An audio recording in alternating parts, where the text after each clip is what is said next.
60 megawatt ശേഷിയുള്ള പള്ളിവാസൽ വിപുലീകരണ പദ്ധതിയുടെ പൂർത്തീകരണം അവസാന ഘട്ടത്തിലാണെന്നും സെപ്റ്റംബറിൽ കമ്മീഷനിംഗ് നടത്തുമെന്നുമാണ് KSEB അധികൃതർ അറിയിച്ചിട്ടുള്ളത്. നിലയത്തിൽ പരീക്ഷണാടിസ്ഥാനത്തിലുള്ള ഉത്പാദനം നടന്നുവരികയാണ്. പദ്ധതിയിൽ നിന്ന് നിലവിൽ 100 ദശലക്ഷം യൂണിറ്റിലേറെ വൈദ്യുതി ഇതിനകം ഗ്രിഡിലേക്ക് നൽകി കഴിഞ്ഞു.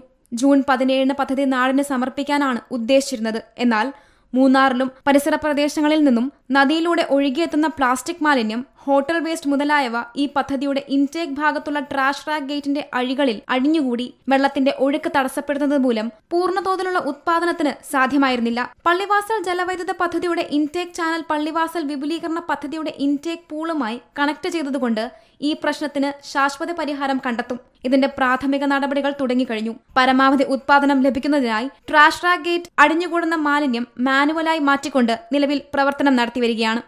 താൽക്കാലിക പരിഹാരം എന്ന നിലയിൽ ഒരു fully automated trash gate cleaner സ്ഥാപിക്കുന്നതിനുള്ള നടപടികളും സ്വീകരിച്ചിട്ടുണ്ട്. മാലിന്യം അരിച്ചുമാറ്റാനുള്ള കോമ്പിന്റെ ഫാബ്രിക്കേഷൻ നടപടികൾ പുരോഗമിക്കുന്നു.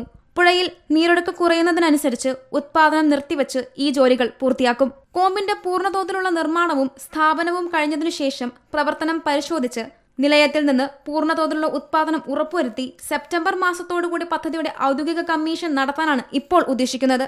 See Malayalam news, Idukki. ഏറ്റവും പുതിയ വാർത്തകളും വിശേഷങ്ങളും വിരൽ തുമ്പിലറിയാൻ സീ മലയാളം ന്യൂസ് എല്ലാ ഡിജിറ്റൽ പ്ലാറ്റ്ഫോമുകളിലും ലഭ്യം.